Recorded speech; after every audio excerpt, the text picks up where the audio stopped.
Buenas tardes, son las 12 y es el miércoles. Good afternoon, everyone. It's 12 o'clock and it's Wednesday, so it's time for our second community Spanish of this week, broadcasting every Monday, Wednesday, and Friday at 12. So we did one on Monday, and there'll be another one coming on Friday. And then, of course, we have our children's programming going on every day with children's French at 10:30 and children's Spanish at 11. So lots of content coming to you. We also have up on our website, we have a Facebook Live page on our website now, where we have all the videos posted, in addition to some extra worksheets, some kind of brief exercises. So if you want to practice a little bit more in the things that you've been learning together with us, more resources for you on our website on rolalanguages.com, on our Facebook Live page on our website. So please feel free to check out those resources, share with anyone who you think can benefit and learn, maybe wants to learn some Spanish, maybe they're a beginner, maybe they've already been studying some Spanish. Everyone's welcome. Every age group is also welcome. Please like, comment, and share the videos so we know what topics are you enjoying. Let us know if there are any suggestions of things that you want to learn, either by sending us a message on Facebook, commenting on one of the videos, or you can also let us know in the virtual suggestion box, which is the site as well. So we have a place for you to submit some ideas if you need some extra help with something. Without further ado, we're going to go ahead with our lesson for today. It's a kind of grammar, but mostly a vocabulary lesson. It's something that's, I think, going to help anyone, really anyone, honestly, for adding to your sentences with a little bit more detail. And I'm going to explain in a second what exactly I'm talking about. So I'm going to share my, so you can see. So today we're going to be talking about adverbios de tiempo, lugar, y cantidad. So first I want to explain what is that? What am I talking about? So when we say an adverb is a word that we use to describe a verb. Usually it tells us like how we are doing something. So for example, if we are doing something quickly, usually these are the words that in English end with ly. That's how you can, in general, identify what's an adverb in English, is something that ends with ly, but it tells you like in what way you do something. So again, it describes an action, gives you some more detail about an action. And so today we're going to be learning some words like that in Spanish that are used to help us describe things in terms of time, in terms of place, and in terms of quantity, like how much of something. So we're going to look at some different examples and practice a little bit together. And then, as I said, I'm going to have an exercise for you that I'll put on our website if you want to get a little bit more practice after this. But these words are very useful in a lot of different contexts. And you'll notice in the examples we're going to look at, there's a lot of flexibility also about where you use these words in a sentence. So essentially, I kind of just want to give you some tools today of things you can use, but it's really up to you exactly how you want to use them in your sentences, in your everyday Spanish. So first, we're going to start with our adverbios de tiempo, so talking about our adverbs of time, so things that tell us something about the time that something is happening in, or the frequency. So these words are often answers to questions like we see here, like cuándo, when is something happening, cuánto tiempo, how much time is something taking, or cuán seguido means how often, like again, frequency, para cuándo, when is something going to happen, when is it due, hasta cuándo, desde cuándo. So you can see there's the kind of common theme here is when we're answering, these words will be an answer to a question like cuándo in general, so asking about when. So these are time words. Okay, so for example, we have some really useful words here under our most common ones. It says you can see on the page. So we have words like ahora. So these ones I'm going to ask you to repeat them, please, after me. That way you can help with the pronunciation, and again also help for your memory to absorb them. It's been shown again and again, the more you repeat things, even if it seems kind of mindless, the more you repeat something, the more likely you are to really remember it later. So that's why we do a lot of repetition in language learning.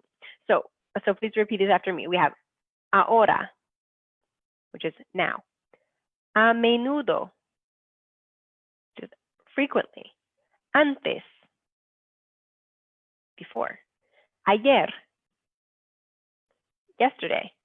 Después, after. Hoy, today. Remember that silent H, so no hoy, but hoy. And then we have luego, which is later. Mañana, tomorrow or morning. Nunca. Never. Pronto. Soon. Tarde. Late. Temprano. Early. Siempre. Always. And then the last one we have is ya. Ya is a little bit difficult to translate because depending on the context, sometimes it means like already, sometimes it means like still. So this one, it will change depending on how you see in a sentence. And honestly, I could do even a whole nother lesson just about the word ya, because we can use it for a lot of different cases. But just for now, we'll think about it like already. Maybe that's the most common way we would use it. But again, it has several different translations, but I'll maybe go into that in a separate video. So examples in some sentences, you can see the first one, we say mañana. I'm going to put the arrow here so you can follow along. Mañana voy a preparar una gran torta de cumpleaños. So tomorrow I'm going to prepare a big birthday cake. So you can see the word mañana is coming here at the start of the sentence. Remember, as I mentioned at the start, there's again oftentimes flexibility about where you want to put these words in the sentence. So there's not necessarily like kind of hard and fast rule that you must put it in this location. So in this case, we can see it at the front. Or we could also put mañana at the end of the sentence if we wanted to put it there. It's really okay to do different things. Next one we have, está haciendo una llamada por teléfono ahora mismo. So he or she or someone is making a phone call right now, ahora mismo. So again, it's a time word, ahora mismo. Now, last one we have is ellos siempre llegan a tiempo a trabajar. They always arrive on time for work. So this one we can see siempre coming in front of the verb. Okay, this one I think we can see that the siempre is coming there because if we put it next to a tiempo, which is on time, is another adverb, then maybe there would be a little bit of confusion if we try to put both the adverbs in the same place. So this way, if we put it in front of the verb, we have a little bit of separation between the two. So this one we have some detail to help us kind of guide to know where we should put it. But again, in general, we might have some flexibility, some options about where we want to put the adverb in the word. So those are some examples of some time adverbs. So next we want to take a look at some adverbs of location, telling us place. So like the time adverbs often answer the question cuando, the place adverbs are going to answer the question of donde in general, like where is something going on. So again, I'm going to give you some useful ones, and then please practice and repeat them after me, help you to really internalize and pronounce well these words. So first we have aquí, which is here, abajo, like down or under, allá, allá means like over there, way over there, allí, that's just there, so maybe not super far away, but not close, it's allí, al lado means next to, arriba, above, cerca, close, debajo, under, delante, in front, dentro, inside, derecha, to the right, detrás, behind, encima, also like above or over, similar to arriba. Then we have fuera, which is outside, or yeah, outside. Izquierda is left, so derecha and izquierda. And then the last one, for example, we have is lejos. Lejos means far away. So cerca and lejos are opposites. So we'll see some examples here too. And again, we can see the kind of variety about where we want to put these in the sentence. So we have some options. We have some flexibility. So we have first, aquí trabajamos 9 horas por día. So here we work 9 hours a day.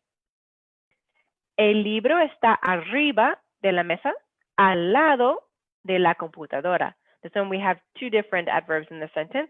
So the book is like on top of the table next to the computer. Tú estás lejos de mi casa en este momento. Tú estás lejos, you are far from my house in this moment, like right now. So we can see again, tú estás lejos, we have the adverb right here. The other one we have arriba coming after the verb, and al lado here, and aquí at the start. So again, we have some options again about how we want to do it. In general, it's true that maybe the adverb tends to stick around the area of the verb because, as we said at the start, adverbs do describe verbs, so it makes sense that often they will stay near the verb they are describing. So it's less common that you have like an adverb kind of randomly at the end of a sentence, but it's possible. But so we can see in general, we have them staying pretty close to the verb. And in fact, in this these three examples, we have it being right next to the verb in each of these cases. Aquí trabajamos, está arriba, and estás lejos. Now, let's go to our last group of adverbs before we get to our practice. So the last one we have are for these adverbios de cantidad o grado, so ones of quantity or degree, telling us like how much. And in fact, like we had a kind of question where this type of adverb is the answer in our last categories, where donde is the question, and we get place adverbs as the answer. And the first one we had cuando as the question and time adverbs as the answer. This one is usually asking the word cuánto, how much or how many of something. And so in this, quantity adverbs is going to be the answer to this question of how much of something. So then we have our one final list of words to look at together today and repeat. So algo, something. Bastante, it's like enough or a fair amount. Casi, almost. Demasiado, too much. Más, more. Menos, less or fewer. Mucho, this one almost everyone knows. Mucho is a lot. Muy, so make sure to keep those clear in your head. I think that's one of the common mistakes I hear students make, is they confuse mucho and muy. So again, mucho is a lot, and muy is very in English. Next we have nada, nothing. Poco, few, like a small amount. Solo is like only, in general only. Solamente, also kind of only. Tanto is a little hard to translate. It's like usually like so much or as much. And then the last one we have here is todo, which is like all or everything. Okay, so let's look at some examples with these before we get to our practice exercise together. So we have here, we have casi siempre llego muy tarde a mi casa. So almost always, I arrive late home. I arrive home late almost always. It sounds a little funny in English. So we have casi going at the front again, and it's in front of the verb it describes, which is llego. Eva quiere mucho a su pequeña gata. Eva loves very much her cat, her little cat. She loves her little cat very much. Okay, so then the mucho is staying close to the verb that it describes, which is quiere. Next one, last one, we have solamente puedo ir al gimnasio martes y jueves. So I can only go to the gym on Tuesdays and Thursdays. So then solamente again is like the word only. So here we have some examples, and so next we have an exercise that we're going to practice using these words, and we have to choose the right word to complete the blank for the example sentences we have. So again, we have this exercise we're going to practice together, and then I'm going to post another activity for you to do on the website if you want to get a little bit more practice with these words. So we have 7 questions to try together and see if we can answer. Please feel free to write your answers in the comments below and see if you can finish the sentence in a way that makes sense. So let's try it together. Okay, so we have our options up here. We have temprano, just to remind us what these mean. So temprano is early, mucho is a lot, demasiado is too much, siempre is always, nunca is never, tarde is late, and Ya is like already in general. Again, it has several translations, but we'll stick with already for now. So let's see if we can answer these or finish these sentences in a way that works. So first sentence, we have los sábados nos levantamos blank porque no trabajamos. So on Saturdays, we get up because we don't work. So what do you think makes the most sense here? Temprano, mucho, demasiado, siempre, nunca, tarde, o ya? What do you think makes sense? And especially, of course, you can use not only the words, but like kind of the logic of the sentence. Like if you're talking about Saturdays, for most people, they sleep in on Saturdays, right? It's a kind of, it's some people's normal behavior. So you can think what makes sense given that behavior. So in that case, we're going to choose the word tarde. Tarde is the best way to finish this one. So on Saturdays, we get up late because we don't work. So nos levantamos tarde. Okay. All right. Número 2. Nos gusta blank salir a hacer excursiones en bicicleta. So we like blank to go out to go on like bike rides and bike trips. Okay. So what do you think? How we're gonna finish this sentence? It's coming after gusta. So I think for each one of these, once we use it, it gets eliminated. So we know that tarde is not going to be the right thing because we already used tarde. But so what makes sense here? Nos gusta temprano, nos gusta mucho, nos gusta demasiado, nos gusta siempre, nos gusta nunca, o nos gusta ya, salir. What makes sense? We like blank to go out. So the first one, if we were going to say we like to go out early, then we would have to move the blank and say nos gusta salir temprano. So we know it can't be temprano because temprano doesn't make sense in this spot in the sentence. But how about nos gusta mucho? That works. Nos gusta mucho. We really like going out on bike rides. Nos gusta mucho. Okay, número 3, let's try. Número 3, blank, compré la comida para esta noche. So compré, I bought the food for tonight. So what do you think? Temprano compré, demasiado compré, siempre compré, nunca compré, ya compré. So this one, we're going to use, we know that it can't be nunca, because if it's never, then we would say like, I never do something. Okay, so nunca compro. But this, again, we're talking about the specific time for tonight. So we know it's a specific time. So nunca doesn't make sense. And because it's also specifically for tonight, we also know that siempre can't make sense because we can't say if it's always, if we're just talking about tonight.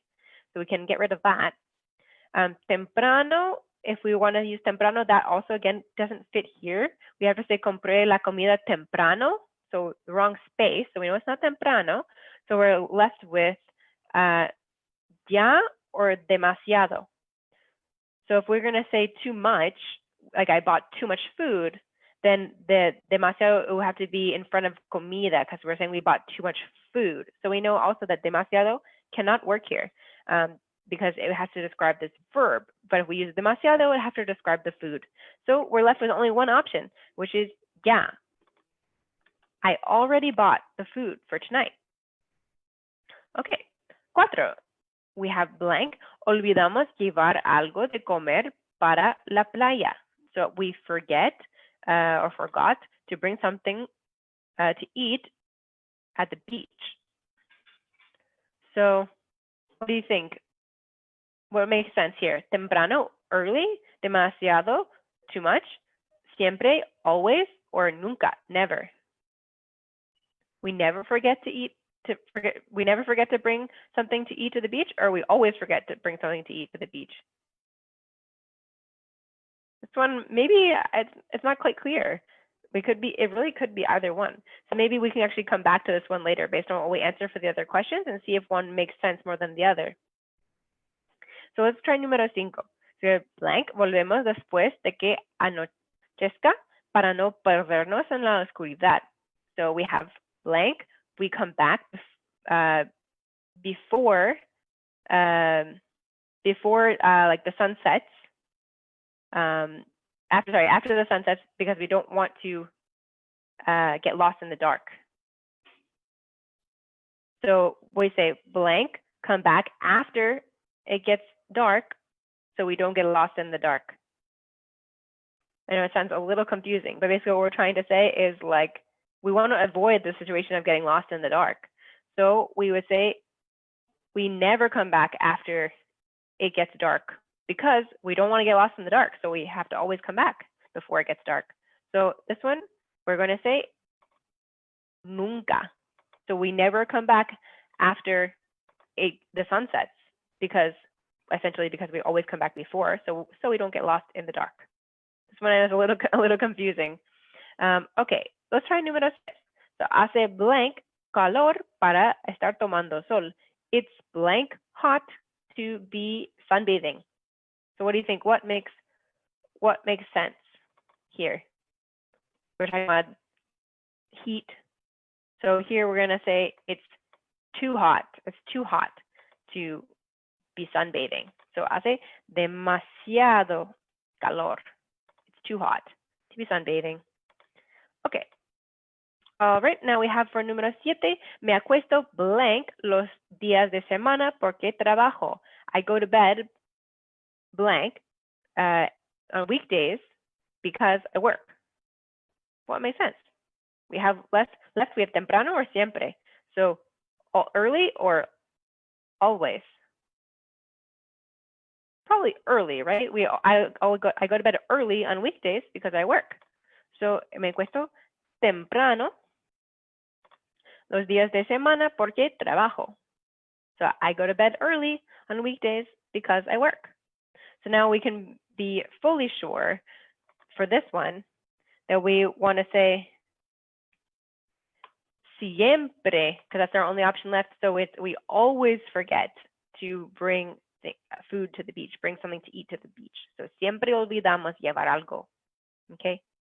Okay, so these are kind of a good variety of examples we can see of the types of adverbs that we can use to describe how we do something, whether it's something about how we do something in relation to time, in relation to place, in relation to quantity, like how much. So I would definitely suggest if you want to either rewatch the video to review all those words, because those are some of our most useful adverbs. Also feel free to do the extra exercise that I'm going to post on the website so you can get some more practice with these words. They will definitely come in handy. So that's all from me today. Otherwise, feel free to tune into the Children's French and Children's Spanish programming tomorrow morning. That's the next thing coming up. And then I will be back on Friday, el viernes at noon for our last community Spanish lesson of this week. Gracias y adiós.